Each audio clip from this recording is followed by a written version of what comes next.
କୁହନ୍ତିନି ସାଙ୍ଗମାନେ, ଗୋଟେ ଛୁଆ ଚାହୁଁ ଚାହୁଁ ତ ବଡ଼ ହେଇଯିବ। ସେ ଚାହୁଁ ଚାହୁଁଟା କେତେ ଆଉ ଚାହିଁବୁ, ଚାହିଁ ଚାହିଁ ଆଖି ଟେରା ହେଇଗଲାଣି, ଆଉ କେତେ ଚାହିଁବୁ।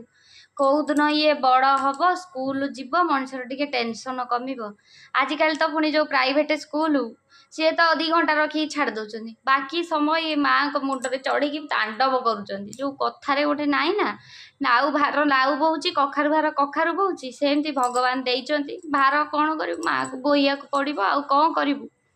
ଯୋଉମାନଙ୍କ କଥାରେ ସବୁ ଯଦି ପଡ଼ିକି ଭାସି ଯାଉଛନ୍ତି, ଆଉ ଗୋଟେ ଛୁଆ କରିଦିଅ, ଗୋଟେ ତ ଚାହୁଁ ଚାହୁଁ ବଡ଼ ହେଇଗଲା, ଆଉ ଗୋଟେକୁ ଆମେ ଦେଖିବୁ। ଜମା ସେ ଭୁଲ କରିବେନି, ଜମା ନିଜ ବୁଦ୍ଧିରେ ପଛେ ଘାସ କାଟିବେ, ପର ବୁଦ୍ଧିରେ ବିଲକୁଲ ଘୋଡ଼ା ଚଢ଼ିବେନି। ଦେଖୁଛନ୍ତି ତ, ଏ ନତିଶା ଖାଲି ଭିଡ଼ିଓଟା କରୁଛି ବୋଲି ଏମିତି ଶାନ୍ତିରେ ଦେଖୁଛି ମୁଁ କଣ କହୁଛି, ନହେଲେ ଆକୁ ଜାଣିନାହାନ୍ତି। ଭଗବାନ ଭଗବାନ ସମ୍ଭାଳିବା ଯୋଉ କଷ୍ଟ, ଆମ ମାଆ ମାନଙ୍କୁ ଧନ୍ୟ ଧନ୍ୟ, କେମିତି 2-3ଟା ଛୁଆ ସମ୍ଭାଳିଥିଲେ ପ୍ରଭୁ।